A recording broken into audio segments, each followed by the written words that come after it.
Welcome to the Reality Revolution. I'm your host, Brian Scott, and I'm delighted today to finally read The Strangest Secret by Earl Nightingale.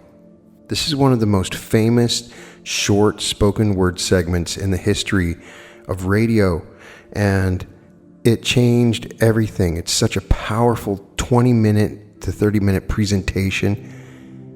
It has such motivational power. It's something I've listened to many times in his original voice. I recommend you go find it. They're all over YouTube. And so I wanted to read it because I want to go into the vibration of Earl Nightingale. This dude was amazing. If you don't know about Earl Nightingale, you've certainly heard of Nightingale-Conant, one of the incredible publishing companies that has put out a bunch of really great audiobooks that you can find by a number of fantastic authors. But really all started with The Strangest Secret. There's something unique about it, and to know about it, you need to know a little bit more about Earl Nightingale. As a Depression-era child, Earl Nightingale was hungry for knowledge. From the time he was a young boy, he would frequent the Long Beach Public Library in California, searching for the answer to the question, how can a person starting from scratch, who has no particular advantage in the world, reach the goals that he feels are important to him, and by so doing, make a major contribution to others? His desire to find an answer, coupled with his natural curiosity about the world and its workings, spurred him to become one of the world's foremost experts on success and what makes people successful. Sometimes I've thought that I am Earl Nightingale reincarnated because I associate so much with him. He was just this amazing researcher and was so interested in what other people had discovered in finding success. Earl Nightingale's early career, when as a member of the Marine Corps, he volunteered to work at a local radio station as an announcer.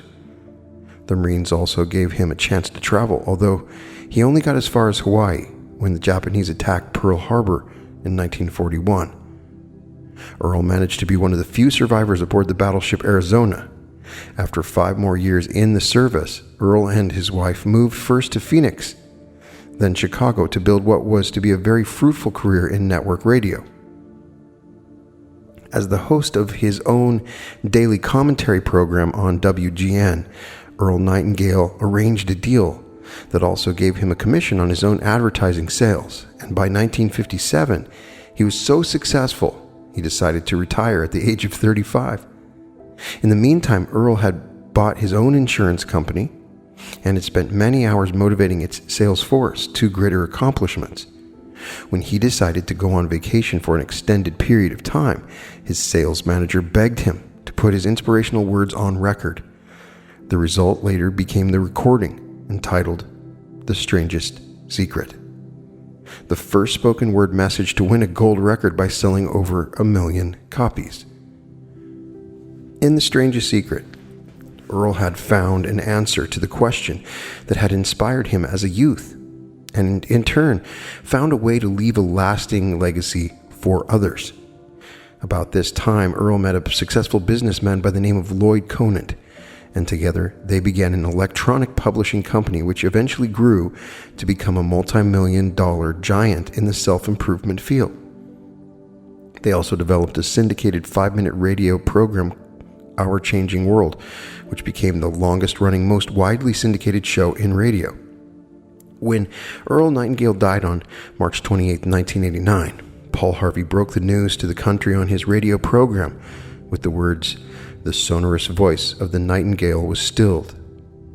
In the words of his good friend and commercial announcer Steve King, Earl Nightingale never let a day go by that he didn't learn something new and in turn pass it on to others. It was his consuming passion. And what I've read about in Earl Nightingale is he was just super fascinated with everything, constantly reading all the time, and then he would find something new and be telling as many people as he could about it. So I relate to him wholeheartedly about The Strangest Secret. This amazing message was first played for a group of salespeople at Earl Nightingale's insurance company. They were utterly electrified. Word of it spread like wildfire. and everyone who heard it was positively ignited into action. Requests for a recording of the message came pouring in. Thousands of requests per week. Within no time, more than 200,000 people had written, called, or just walked right into Earl's office to request a copy. As years went by, that number soared above 1 million. By 1956, Earl Nightingale had already soared to successful heights as a network radio announcer, the voice of Sky King, and host of his own daily radio and television show. Expanding his horizon, he bought a small life insurance company, ensuring its success by giving encouraging, inspiring, motivational talks to his sales staff. Then, because he was going to be away, he wrote and recorded on a record an essay which could be called During His Absence. He called it The Strangest Secret. The response to the message had such an impact on the staff that requests for copies shared with friends and families grew.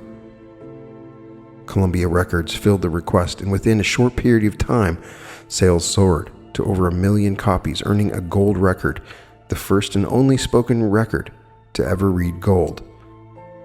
Today, more than 40 years later, The Strangest Secret remains one of the most powerful and influential messages ever recorded. It continues to transform the lives of everyone who hears and heeds it.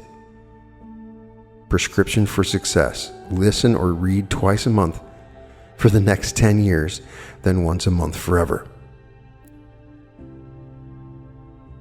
The Strangest Secret. Do you know what will happen to 100 individuals who start even at the age of 25 and who believe they will be successful? By the age of 65, only 5 out of 100 will make the grade. Why do so many fail? What happened to the sparkle that was there when they were 25? What became of their dreams, their hopes, their plans, and why is there such a large disparity between what these people intended to do and what they actually accomplished? That is the strangest secret. Some years ago, the late Nobel Prize-winning Dr. Albert Schweitzer was asked by a reporter, "Doctor, what's wrong with men today?" The great doctor was silent a moment, and then he said, "Men simply don't think." It's about this that I want to talk with you. We live today in a golden age. This is an era that humanity has looked forward to, dreamed of, and worked toward for thousands of years. We live in the richest era that ever existed on the face of the earth, a land of abundant opportunity for everyone. However, if you take 100 individuals who start even at the age of 25, do you have any idea what will happen to those men and women by the time they're 65? These 100 people believe they're going to be successful. They are eager toward life. There's a certain sparkle in their eye, an erectness to their carriage, and life seems like a pretty interesting adventure to them. But by the time they're 65, only 1 will be rich, 4 will be financially independent, 5 will still be working, and 54 will be broke, depending on others for life's necessities. Only 5 out of 100 make the grade. Why do so many fail? What has happened to the sparkle that was there when they were 25? What has become of the dreams, the hopes, the plans? And why is there such a large disparity between what these people intended to do and what they actually accomplished? The definition of success. First, we have to define success, and here's the best definition I've ever been able to find. Success is the progressive realization of a worthy ideal. A success is the school teacher who is teaching because that's what he or she wants to do. A success is the entrepreneur who starts his own company because that was his dream. That's what he wanted to do. A success is the salesperson who wants to become the best salesperson in his or her company and sets forth on the pursuit of that goal. A success is anyone who is realizing a worthy, predetermined ideal, because that's what he or she decided to do deliberately. But only one out of the 20 does that. The rest are failures. Rollo May, the distinguished psychiatrist, wrote a wonderful book called Man's Search for Himself. And in this book, he says, the opposite of courage in our society is not cowardice. It is conformity. And there you have the reason for so many failures. Conformity. People acting like everyone else without knowing why or where they are going. We learn to read by the time we're 7. We learn to make a living by the time we're 30. Often, by that time, we're not making a living, we're supporting a family. And yet, by that time we're 65, we haven't learned how to become financially independent in the richest land that has ever been known. Why? We conform. Most of us are acting like the wrong percentage group, the 95 who don't succeed. Goals. Have you ever wondered why so many people work so hard and honestly without ever achieving anything in particular, and why others don't seem to work hard yet seem to get everything? They seem to have the magic touch. You've heard people say, everything he touches turns to gold. Have you ever noticed that a person who becomes successful tends to continue to become more successful? And on the other hand, have you noticed how someone who's a failure tends to continue to fail? The difference is goals. People with goals succeed because they know where they're going. It's that simple.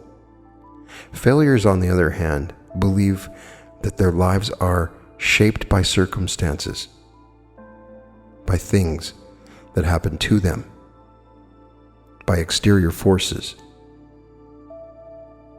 Think of a ship with the complete voyage mapped out and planned. The captain and crew know exactly where the ship is going and how long it will take.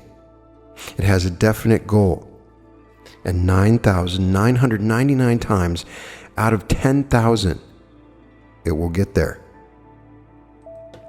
Now let's take another ship, just like the first, only let's not put a crew on it or a captain at the helm. Let's give it no aiming point, no goal, and no destination. We just start the engines and let it go. I think you'll agree that if it gets out of the harbor at all, it will either sink or wind up on some deserted beach, a derelict.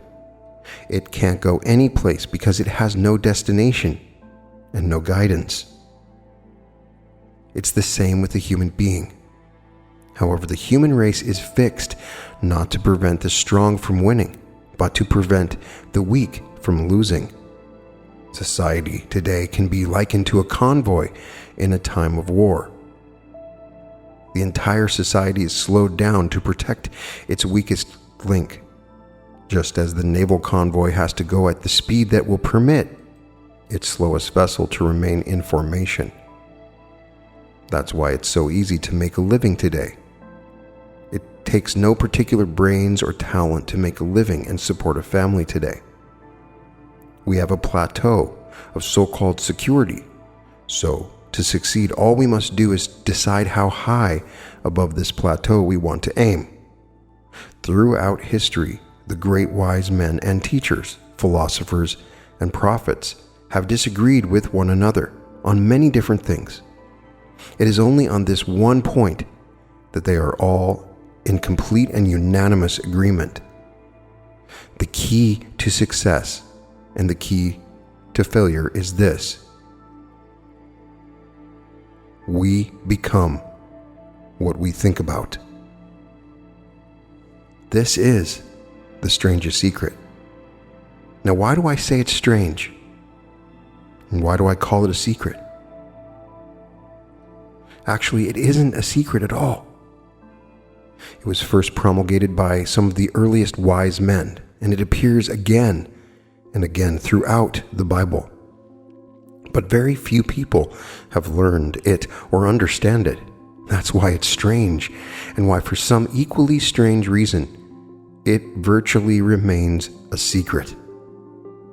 Marcus Aurelius, the great Roman emperor, said, "A man's life is what his thoughts make of it." Disraeli said, "Everything comes if a man will only wait. A human being with a settled purpose must accomplish it, and nothing can resist a will that will stake even existence for its fulfillment." William James said, "We only need in cold blood act as if the thing in question were real, and it will become infallibly real by growing into such a connection with our life that it will become real. It will become so knit with habit and emotion that our interest in it will be those which characterize belief." He continues, "Only you must then really wish these things, and wish them exclusively, and not wish at the same time 100 other incompatible things just as strongly." My old friend Dr. Norman Vincent Peale put it this way: "If you think in negative terms, you will get negative results. If you think in positive terms, you will achieve positive results." George Bernard Shaw said, "People are always blaming their circumstances for what they are."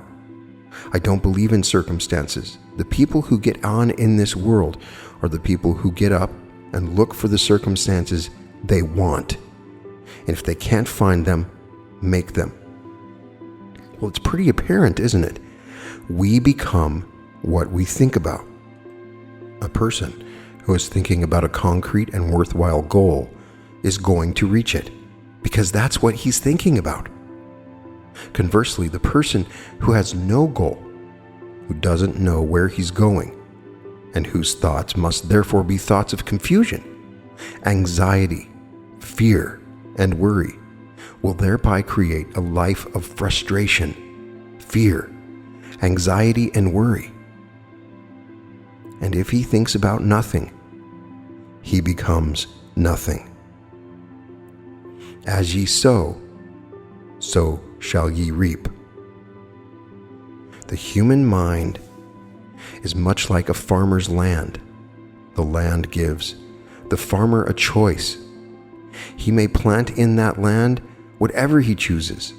The land doesn't care what is planted. It's up to the farmer to make the decision. The mind, like the land, will return what you plant. But it doesn't care what you plant.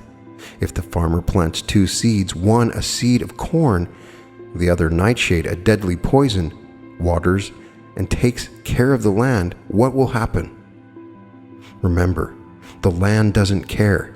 It will return poison in just as wonderful abundance as it will corn. So up come the 2 plants, one corn, one poison, as it is written in the Bible, "As ye sow, so shall ye reap." The human mind is far more fertile, far more incredible and mysterious than the land. But it works the same way. It doesn't care what we plant, success or failure, a concrete, worthwhile goal, or confusion, misunderstanding, fear, anxiety, and so on. But what we plant, it must return to us. The problem is that our mind comes as standard equipment at birth. It's free, and things that are given to us for nothing, we place little value on. Things that we pay money for, we value. The paradox is that exactly the reverse is true. Everything that's really worthwhile in life came to us free. Our minds, our souls, our bodies, our hopes, our dreams, our ambitions, our intelligence, our love of family and children and friends and country, all these priceless possessions are free. But the things that cost us money are actually very cheap and can be replaced at any time. A good man can be completely wiped out and make another fortune. He can do that several times. Even if our home burns down, we can rebuild it. But the things we got for nothing, we can never replace. Our mind can do any kind of job we assign to it. But generally speaking, we use it for little jobs instead of big ones. So decide now. What is it you want? Plant your goal in your mind. It's the most important decision you'll ever make in your entire life. Do you want to excel at your particular job? Do you want to go places in your company, in your community? Do you want to get rich? All you have got to do is plant that seed in your mind, care for it, work steadily toward your goal, and it will become a reality. It not only will, there's no way that it cannot. You see, that's a law, like the laws of Sir Isaac Newton, the laws of gravity. If you get on top of a building and jump off, you'll always go down. You'll never go up. And it's the same with the laws of nature. They always work. They're inflexible. Think about your goal in a relaxed, positive way. Picture yourself in your mind's eye as having already achieved this goal. See yourself doing the things you will be doing when you have reached your goal. Every one of us is the sum total of our own thoughts. We are where we are because that's exactly where we really want or feel we deserve to be, whether we'll admit that or not. Each of us must live off the fruit of our thoughts in the future, because what you think today and tomorrow, next month and next year, will mold your life and determine your future. You're guided by your mind. I remember one time I was driving through eastern Arizona, and I saw one of those giant earth-moving machines roaring along the road with what looked like 30 tons of dirt in it. A tremendous, incredible machine. And there was a little man perched way up on top with the wheel in his hands, guiding it. As I drove along, I was struck by the similarity of that machine to the human mind. Just suppose you're sitting at the controls of such a vast source of energy. Are you going to sit back and fold your arms and let it run itself into a ditch? Or are you going to keep both hands firmly on the wheel and control and direct this power to a specific, worthwhile purpose? It's up to you. You're in the driver's seat. You see, the very law that gives us success is a double-edged sword. We must control our thinking. The same rule that can lead people to lives of success, wealth, happiness, and all the things they ever dreamed of. That very same law can lead them into the gutter. It's all in how they use it, for the good or for the bad. That is the strangest secret. Do what the experts since the dawn of recorded history have told us to do. Pay the price by becoming the person you want to become. It's not nearly as difficult as living unsuccessfully. The moment you decide on a goal to work toward, you're immediately a successful person. You are then in that rare group of people who know where they're going. Out of every 100 people, you belong to the top 5. Don't concern yourself too much with how you're going to achieve your goal. Leave that completely to a power greater than yourself. All you have to do is now where you're going. The answers will come to you of their own accord and at the right time. Start today you have nothing to lose, but you have your whole life to win. 30-day action ideas for putting the strangest secret to work for you. For the next 30 days, follow each of these steps every day until you have achieved your goal. 1. Write on a card what it is you want more than anything else. It may be more money. Perhaps you'd like to double your income or make a specific amount of money. It may be a beautiful home. It may be success at your job. It may be a particular position in life. It could be a more harmonious family. Write down on your card specifically what it is you want. Make sure it's a single goal and clearly defined. You needn't show it to anyone, but carry it with you so that you can look at it several times a day. Think about it in a cheerful, relaxed, positive way each morning when you get up. And immediately you have something to work for, something to get out of bed for, something to live for. Look at it every chance you get during the day and just before you're going to bed at night. As you look at it, remember that you must become what you think about. And since you're thinking about your goal, you realize that soon it will be yours. In fact, it's really yours the moment you write it down and begin to think about it. 2. Stop thinking about what it is you fear. Each time a fearful or negative thought comes into your mind, replace it with a mental picture of your positive and worthwhile goal. And there will come a time when you'll feel like giving up. It's easier for a human being to think negatively than positively. That's why only 5% are successful. You must begin now to place yourself in that group. Act as though it were impossible to fail. As Dorothy Brand said, no matter what your goal, if you've kept your goal before you every day, you'll wonder and marvel at this new life you've found. 3. Your success will always be measured by the quality and quantity of service you render. Most people will tell you that they want to make money without understanding this law.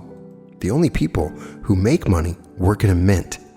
The rest of us must earn money. This is what causes those who keep looking for something for nothing or a free ride to fail in life. Success is not the result of making money. Earning money is the result of success, and success is in direct proportion to our service. Most people have this law backwards. It's like the man who stands in front of the stove and says to it, "Give me heat, and then I'll add the wood." How many men and women do you know, or do you suppose there are today, who take the same attitude toward life? There are millions. We've got to put the fuel in before we can expect heat. Likewise, we've got to be of service first before we can expect money. Don't concern yourself with the money. Be of service. Build, work, dream, create. Do this, and you'll find there is no limit to the prosperity and abundance that will come to you. Don't start your test until you've made up your mind to stick with it. If you should fail during your first 30 days, by that I mean suddenly find yourself overwhelmed by negative thoughts, simply start over again from that point and go 30 more days. Gradually, your new habit will form, and until you find yourself one of that wonderful minority to whom virtually nothing is impossible. Above all, don't worry. Worry brings fear, and fear is crippling. The only thing that can cause you to worry during your test is trying to do it all yourself, knowing that all you have to do is hold your goal before you. Everything else will take care of itself. Take this 30-day test, then repeat it again. Each time it will become more a part of you until you'll wonder how you could have ever lived any other way. Live this new way, and the floodgates of abundance will open and pour over you more riches than you may have dreamed existed. Money? Yes. lots of it. But what's more important, you'll have peace. You'll be in that wonderful minority who lead calm, cheerful, successful lives. Start today. You have nothing to lose, but you have a life to win. And that is the strangest secret. I can only tell you I have done this 30-day action idea and it has worked. First of all, whenever you write anything down on a piece of paper, it has power. But it's particularly powerful to carry it around with you. You'll accidentally see it when you pull out a dollar or your credit card. Just put it in there. It's the most amazing thing. Anywhere that you are regularly looking, just write that card out and it works. Replace your fear thoughts and be of service. This is why this is so beautiful, is that true abundance and prosperity can come to you by being of service. Don't worry about the money. Find out what you love and be of service with that thing, and money will come to you no matter what. It's a beautiful law, and I love how he explains this with the statistic at the beginning, which is so true. We all know about 100 people that we went to elementary school with. Maybe it just is 20, but you can see the percentages of those 100 people. You know, about 5 of them end up being successful. Maybe 1 of them ends up being rich. Why is that? What is that all about? Because all those people want to be successful. Don't we all want to be successful? Most of us, right? And what is success? It's the progressive realization of a worthy ideal. And really the key he's saying is just have a goal. I have found it a wonderful thing to have one big overwhelming goal. That makes it so that you're guided as you move along and great things happen. And it is a strange secret because we know it's not a secret. We all know it's true. But what is so strange about it is how few of us act like we know. We become what we think about. Now, I would personally add, well, we become what we think about on a regular basis. We become what we think about the most often. We're thinking about a lot of stuff all the time, but when you have one goal and you think of nothing else that contradicts it and you hold that thought with power, amazing things will happen. So I hope that you utilize the strangest secret in your life, and you can change it right now. You can change your life to the most amazing life if that's what you want. If it's not already amazing. I meet people all the time that don't have the belief in themselves. And as it says here, if you have the right belief system, it doesn't matter if you've had your business go bankrupt, you can become rich right again. It is a state of mind. It is a way of thinking, and you understand this thought and you become receptive to this idea, and you eliminate your fear thoughts and you focus on those positive, powerful thoughts that push you to a goal, very much like a boat that's moving in a certain direction, or somebody on a huge tractor holding the wheel. You are on this fantastic apparatus, and it is very much a shame. Everybody is letting the bus drive itself. You're on some boat and nobody is the pilot. You must be the pilot. You are the pilot. And that really is the strangest secret. It's strange that so many people don't know they need to get in to the cockpit. They need to get into the driver's seat, put their hands on the wheel, and guide their life with their thoughts. We're not taught that in school. Many of our parents were not taught it, so they're not teaching it to their kids. Even though this was written in the 40s, so long ago, 80 years ago, it doesn't matter. It seems like this is going to be a problem from now until the end of time. As we awaken to this idea, we can change the world because we create our reality. We become what we think about. So I hope you use this strange secret to your advantage. I know it sounds generic. Of course, a lot of my stuff has been very similar to this. Neville Goddard talks about this. Dr. Joseph Murphy talks about this. Orson Swett Marden talks about this. Anthony Norvell. There's something very motivational and powerful about it when he discusses it in this way. You can feel the history of these words as you read them, and it was really an honor to read such a beautiful work by such a famous radio personality who had such a beautiful voice. And of course, I'm going to go back and listen to the original, but I hope you enjoyed my remix of The Strangest Secret, and I hope you use it every single day. And don't forget, you are amazing, you are incredible. All episodes of The Reality Revolution can be found at therealityrevolution.com.